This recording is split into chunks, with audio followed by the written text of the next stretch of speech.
Greetings, I am Tom Merle. Welcome back to this special series of the celebration called Gifts for You. If you haven't yet, I suggest you go back to the very first episode of this series. Not the entire podcast, just this series. That's the first episode that came out in 2022. It'll tell you all about what this series is about. If you don't feel like doing that though, don't worry, my friends. You can jump right in here and still have a great time. Now, just as a reminder, while this intro for this episode might sound very similar to last week's, have no worries. This week we bring you another fresh set of deep, insightful, and meaningful conversations. Today we're going to dive even deeper into this time capsule that we're opening by listening to another set of conversations that I recorded in 2019 just before my daughter was born. And so without further ado, I'll step aside and I hope you enjoy.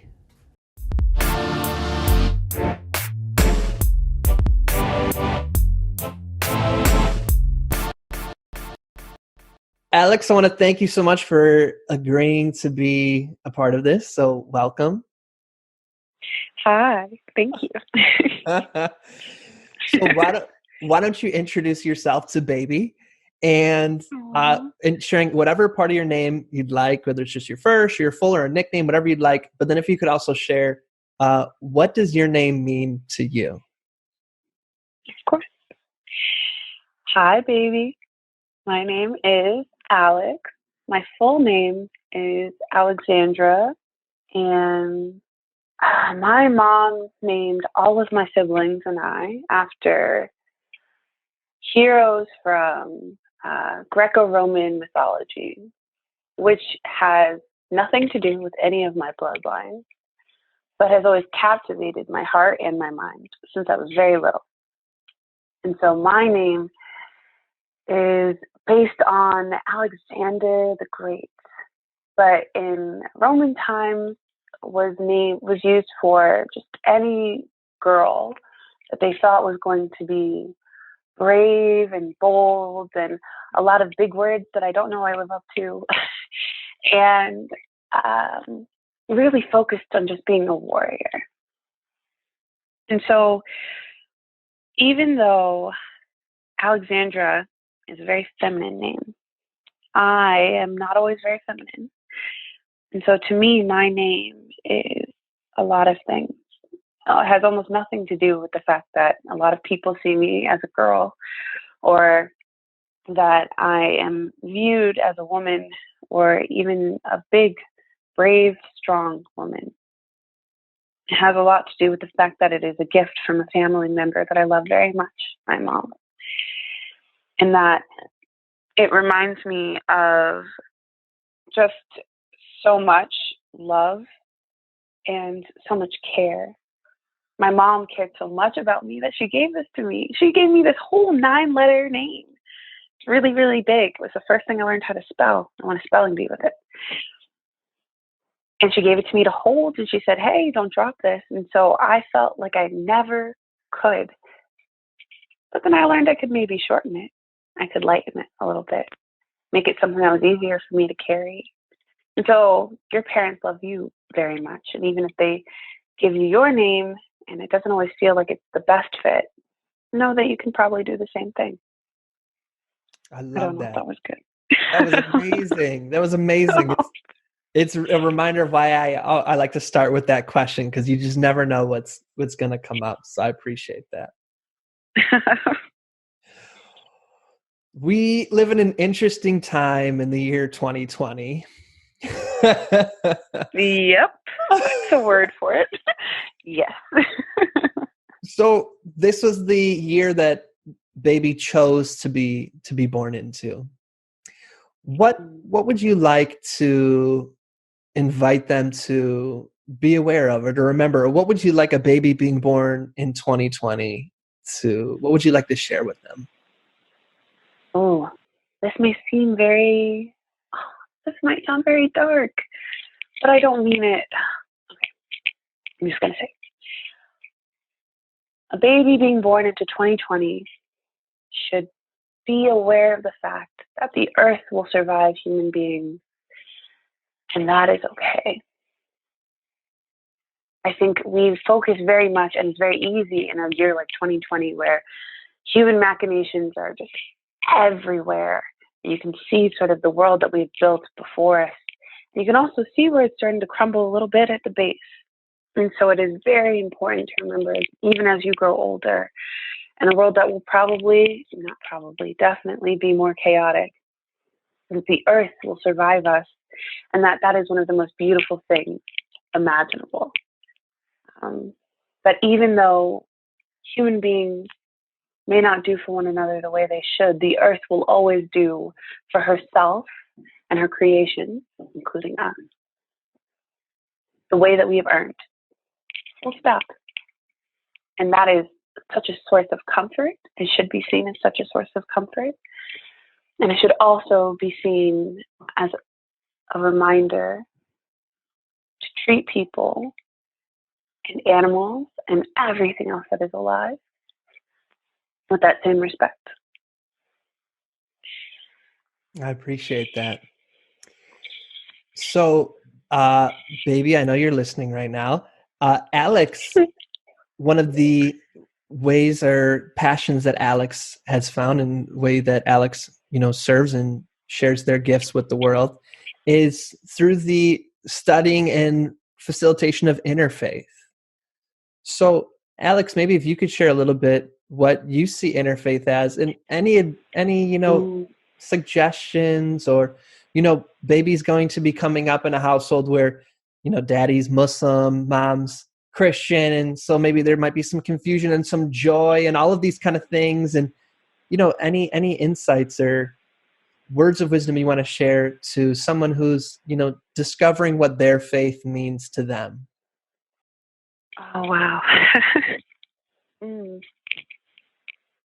Real easy questions for you today. Oh yeah, no pressure at all. No pressure, it's totally fun. Oh my goodness. I think I would definitely tell baby, who's listening right now, that faith doesn't need to be something you figure out very, very early on. It's not something that needs to be figured out in a day, in a moment, or even in a lifetime. Faith is something that is kind of like a rubber band. You can just have your dad show you, but when you take two sides of a rubber band and you pull them apart, it's really, really tense in the middle, but the sides also get really, really close.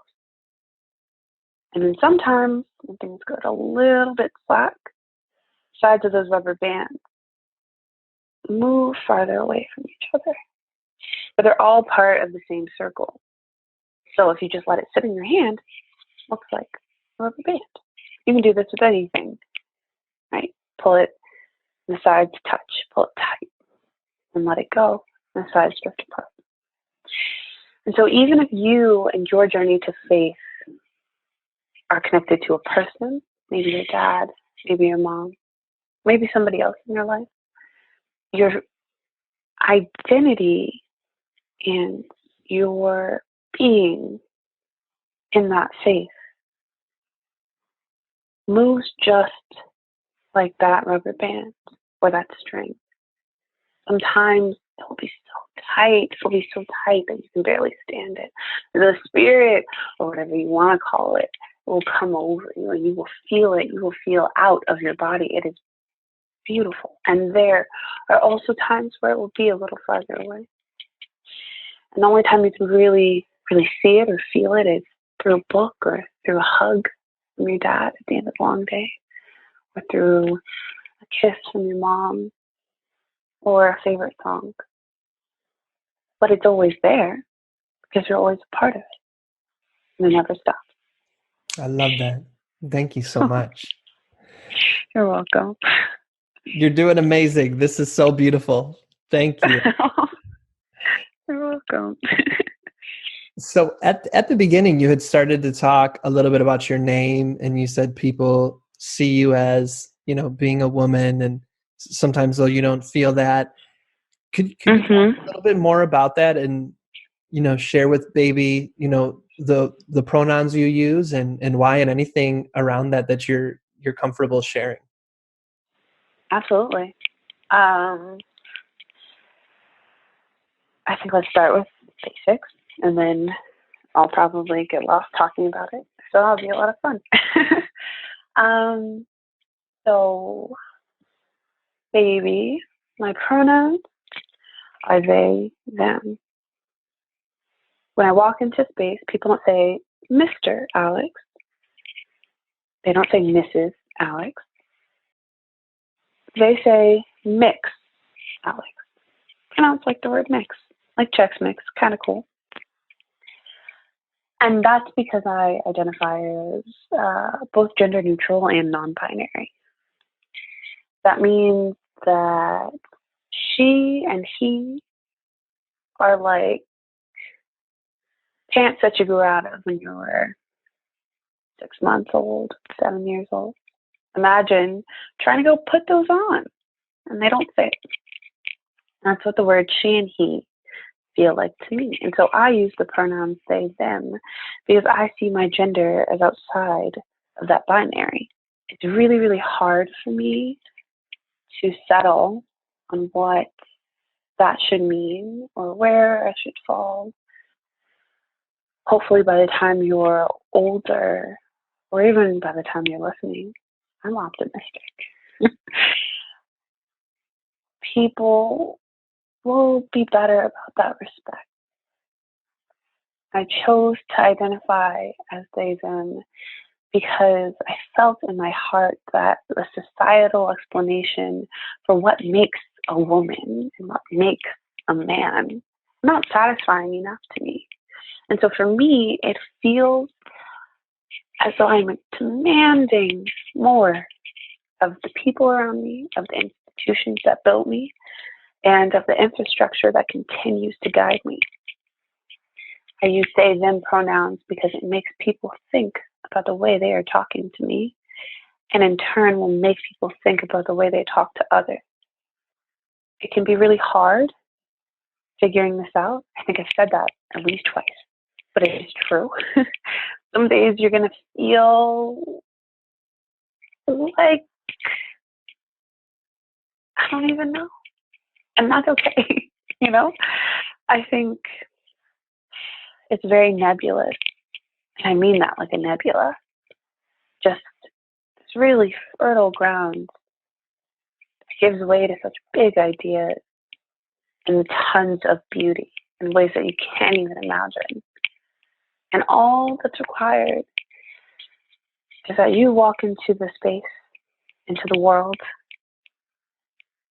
and you tell people who you are.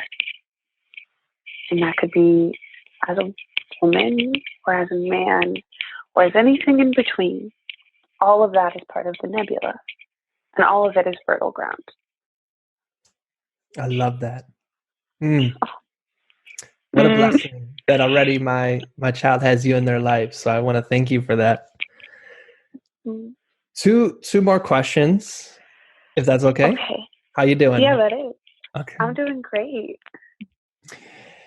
So although our child will have a white father and a black mother, going throughout the world is going to see our child as black. Uh-huh.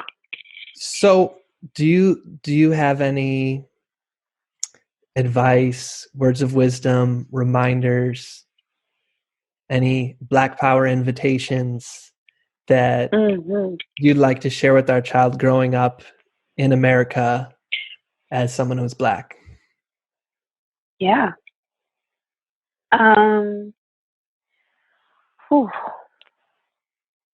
be Black in America is not easy. It can be kind of dangerous. But it is so worth it. And baby, you will know this. You'll know this from the day you're born. You'll know this even if somebody tries to tell you otherwise. It will always be under there because you have parents who will let you know every day. It will always be underneath of everything. Society will try to tell you otherwise, and people around you may tell you otherwise. But baby, you are so blessed to be Black. You are so blessed to be Black. You are so blessed to be covered in melanin and to have a community that has been through hardship, that lives in diaspora, that suffers and loves so hard. You are so blessed to be a part of this community, and you already are. Nobody has to grant it to you. Nobody has to give it to you. It can never be taken away from you. The only reminder I'd like to give you is that you will always be enough, always, for your community. This isn't to say that everybody who is Black is part of that community. There's a lot of tension in spaces because humans are complicated, as you're going to learn. But when you find yourself in that Black community, which once again will be not that difficult for you because you have loving parents who will make sure that you will get there, it will be home like you've never known before. Feels good. And being Black is powerful. It is radical. Being Black demands the best of us, and it demands that we do the best for ourselves and our community. That community is quickly looking like the rest of the globe. So when you look in the mirror, you might feel like this is all really heavy to carry within you, but it's not. All of your cells already got it. That's where all that melanin comes from. All you gotta do is remember. I love that. That was amazing. I appreciate that. You're welcome. So, here's the prompt for you. Ooh. You can turn to me blank. You can turn to me if you need. You can turn to me when. You can always turn to me blank. Dave, you can always turn to me when you are filled to the brim, when you are in danger of overflowing, when you have so much joy you cannot hold it alone, when you have so much despair, think you're sinking, when you have so much fear you can't take a step forward. Baby, you can reach out to me when your cup is overflowing. I'll carry some of it, and I'll be there to support you. I am the kind of person who loves life. I love life not because it is easy, not because I'm always happy, and not even because I'm always the best at living life. I love it because I fought so hard for it. And I love when other people are fighting for it too. So when you are overflowing, when you are so angry, it comes out of your hands, the invisible line. When you are filled with so much love, you can't possibly keep it in your vocal cords. You gotta tell somebody else. And when you are filled with such purpose that you have to let the whole world know, call me first. Let me love life with you. We'll love all of it, the hard parts, the sad ones, and the glorious ones.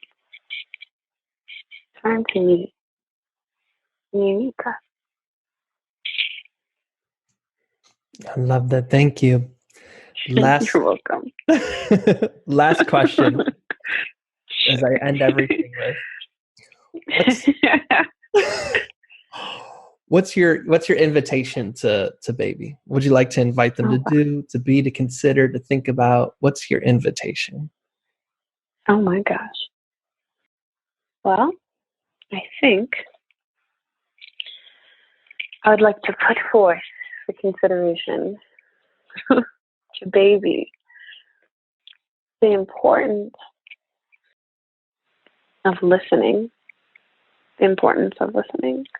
Yeah.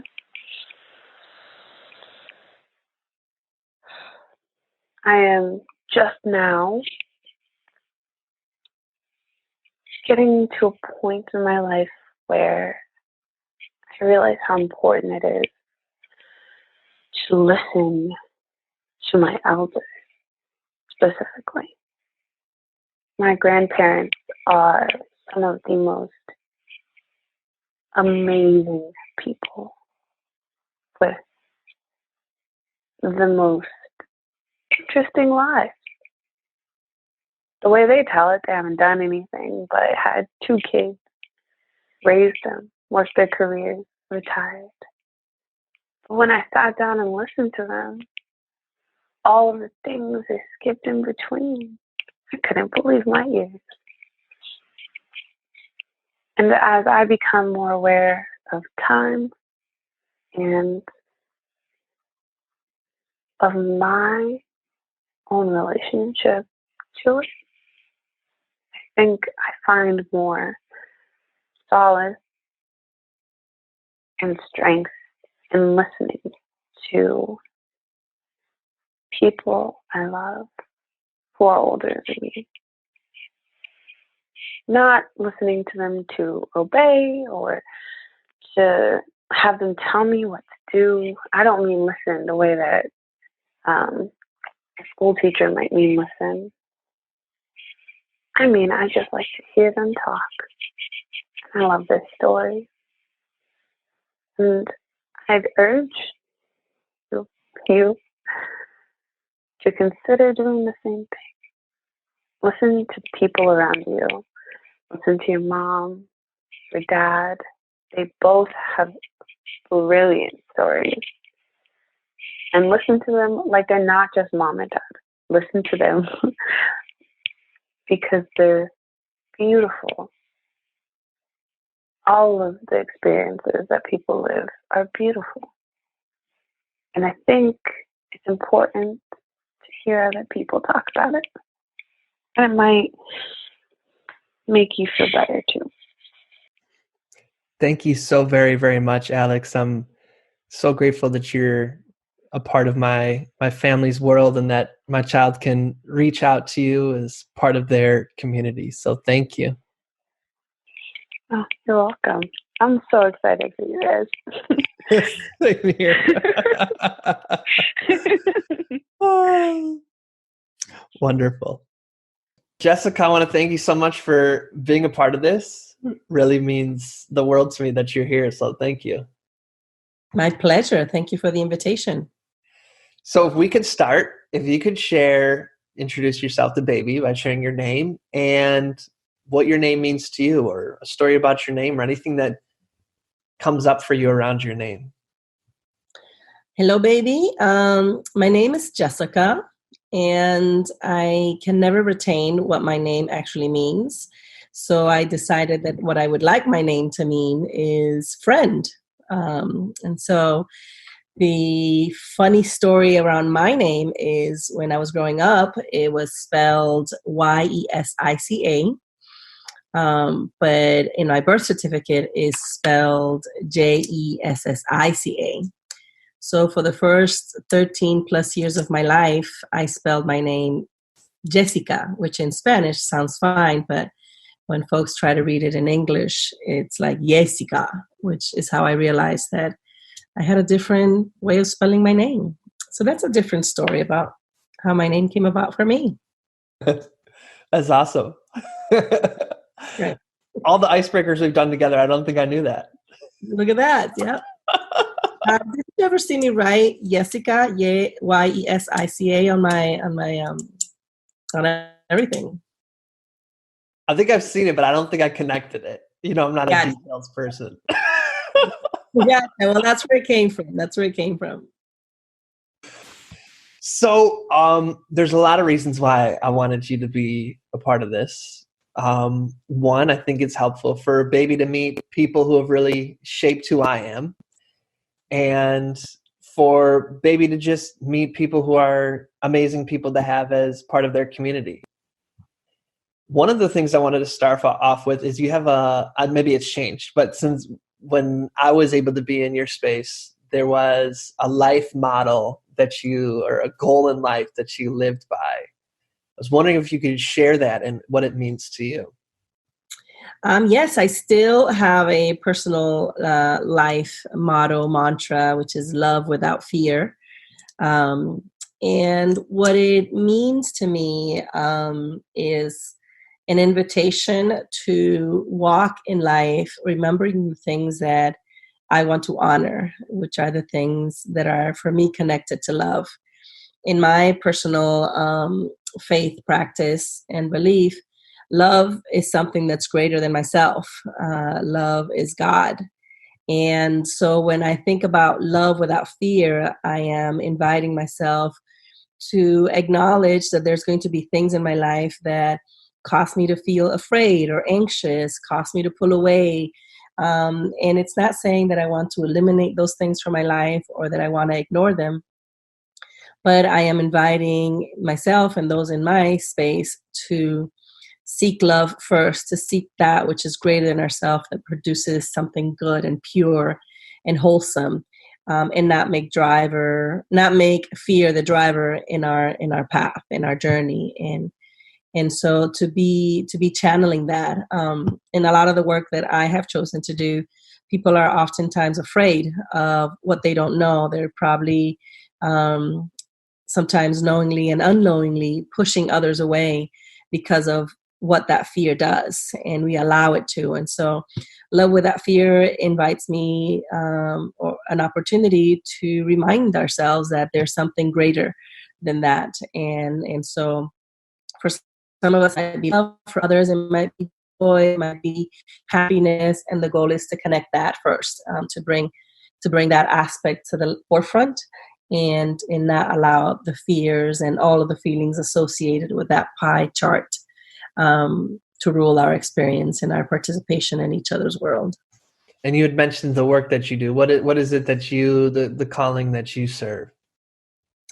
My personal vision is to be a positive change agent in my community by cultivating lifelong inclusive leaders, individuals who seek and pursue justice and invite the creation of a space and relationships that are seeking to be whole through this lens of equity and leadership. So that's a little bit of work I do. That's wonderful. You were one of the first people that I really heard the phrase "the power of relationships" from. Can you share a little bit about what that means? Yeah. Wow. Well, I believe that relationships are at the fabric of how we make community happen. I think relationships really are a manifestation of what I believe we were created to be a part of. You know, we're all in relationship to one another, whether we realize it or not. I believe in the sense of interdependence that we have. And so that connectivity, that fabric that weaves into our shared narratives and even the components of our narratives that are sometimes and should be distinct and unique to ourselves are birthed in the energy and the wisdom that comes from our ability to relate to one another. And so, so I think there's an incredibly and oftentimes untapped pool of strength, power, wisdom, joy that comes in our ability to see ourselves in one another and or participate in one another's journey. And that's what relationships do. Again, from my own personal faith, belief, and practice, I think that's one of the ways in which we manifest that which is greater than ourselves. That's how we get to experience all the gamut of emotions, along with the knowledge that enters our world, comes in the context of relationships for me. And you had mentioned earlier inclusive leaders. Mm-hmm. I know this will be something that will change as baby gets older. But what does inclusive leadership look like, or any advice or thoughts that you want to share on that? Well, baby, I have no doubt that you are going to be someone that is going to be surrounded by space of inclusion and the power of creating and being among people who are open to the invitation of all that is pure, that is good. And so when I think about inclusive leadership, I think about someone who is willing to make the invitation, someone who is willing to create spaces and places and opportunities for the humanity around us to participate fully in our world, to do that in a way that feels safe, that feels welcoming, that is full of joy. So to be an inclusive person that is influencing others to make that happen requires a sense of vulnerability in us. And from the little I know of your parents, I know that you will get some modeling in that in ways that they're perfecting that on a regular basis. So I look forward to meeting you in the future and seeing the different ways in which you get to manifest what inclusion looks like in your realm of influence and possibilities. So that's, for me, inclusion is openness to humanity and an invitation to participate in each other's stories. I love that. Is there anything on your heart that you want to share with baby that's an unprompted, just is there that you want to speak to? Well, baby, I am super excited for what's to come for you. You have amazing humans around you. I can already tell from the ways in which I am connected to the humans in your immediate world that you will get a really rich experience. Some of the ongoing pearls that I hope you get to look at and those that are around you get to participate in is the remembering of this genuine regard for each other's humanity and the work that that's going to entail in your life. If in any way I can lift up a prayer for you of courage, of strength, and of that reminder that there's something greater than ourselves constantly around us.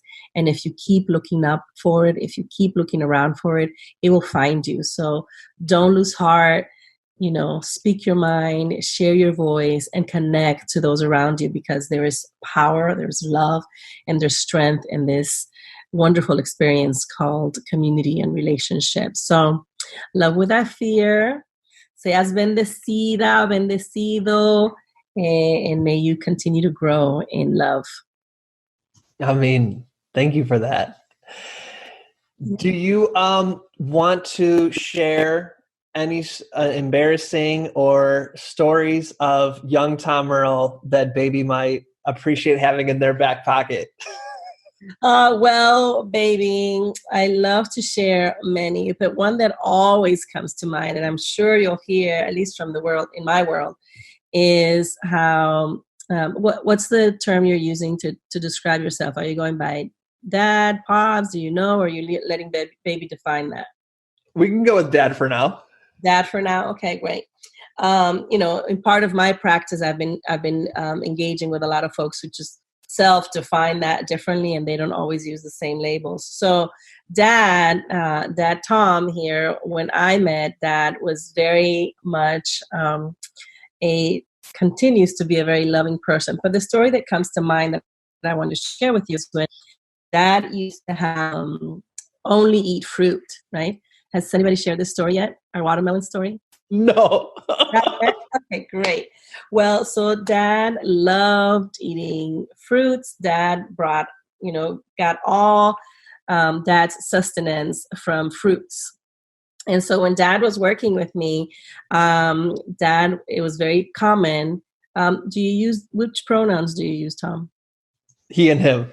Okay. So he used to very much have bananas everywhere, watermelons everywhere.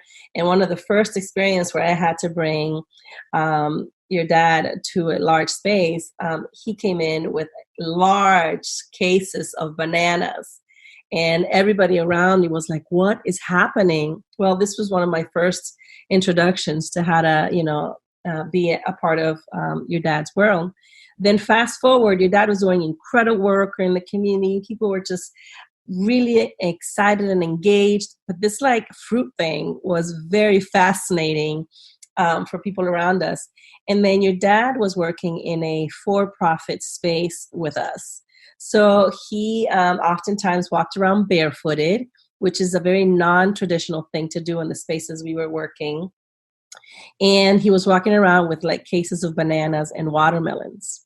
Well, he was in a specific meeting at a specific point in time in our lives, and he was sitting with a large watermelon baby in what maybe now doesn't make a lot of sense, but in a very formal corporate setting without shoes, eating his watermelon. And the president and vice president of this company walked around this glass meeting where your dad was meeting with a group of youth and making some wonderful work with them happen. And this is what other folks who were not a part of our very inclusive world got to see. And I had some calls to answer on how your dad was walking around barefooted, eating watermelon in a professional conference space. And then your dad looked a little different back then as well. He had long dreadlocks, and he just looked very non-atypical for what people were expecting. So your dad offered great opportunities for people to step out of their normative selves and engage folks beyond what they looked like. So it was very, very exciting to be a part of that. Watermelon, banana eating Tom comes up often when I visit Tampa. I do share that stories as one of the most embarrassing but most growing stories. It's oh, I need to have some self-awareness. Yes, it was good. I think it was great. That, along with the smell that came with all the bananas that were always around you, was something that I would always have to manage when people did not feel comfortable coming to you directly. So it was growing for me as well. So thank you. Thank you. I appreciate it. This one's a prompt for you. Baby, you can come to me if you ever need. The possibilities. Baby, you can come to me if you ever need to just do nothing. To just sit in a space where you let your own thoughts percolate, or you want mirroring on what is happening with your thoughts. I'm very good at that. I welcome you coming to me. I kind of feel like you'll have so much of this already, but I welcome you coming to me at any point in time that you want to have any conversations about the large questions in life. Who are we? Where are we from? Where are we going? How do we make our world better? I love having those conversations and welcome those. Maybe you can come to speak or to hang with me anytime you want to escape your parents. Because, being a parent myself, I know my kids don't want to be around me all the time. So feel free to come to me anytime you want to safely escape your parental world and engage in a fun adventure. You can also always come to me if you want to practice your Spanish. If you want to continue to learn a different language, feel free to come and join me. And so many more things that I could go on for. I would say you can come to me for any crazy idea that you would love a fun, faraway tia to give you a mirror on how that idea can come about. So those are a couple of things that you can come to me. And of course, always to have fun and eat good food. I love that. Very last question. What is your invitation to baby? What would you like to invite baby to do, to consider, to think about, to evolve into, to practice? What is your invitation? Well, of course, my invitation is going to say to love without fear, and to start there. Secondly, my invitation to you is to courageously step into becoming yourself, to courageously step into the discomfort of being part of a community that sometimes gets you and sometimes doesn't get you. I want to invite you to persist in that, to show your authentic light, to know that through all of who you are and are becoming, there's a wonder that so many have yet to know if you continue to courageously step into that. So I invite you to do that, to love the prospect of that, the hope of that, and the faith in that more than the fear and the anxiety and the things that society and the world might throw your way. Thank you so much, Jessica. I'm so glad you're a part of my community and my baby's world as well. Thank you so much, Tom, for the invitation and welcoming me into your family and your space. My pleasure. This to baby and yourself and your family. I will. Thank you. All righty. Hugs. I hope you enjoyed the conversations that I'm sharing with you this week. And I hope you return again next week to continue this series, Gifts for You, and continue to receive the insights, the messages, and if I can use the word again, the gifts that each conversation is ready to share with you. My friends, I thank you for being here with us this week, and I look forward to you returning again next week for the next edition of Gifts for You. As always, I'm wishing you peace and blessings. See you next week. Thank you. One more thing. I'd love to continue the conversation.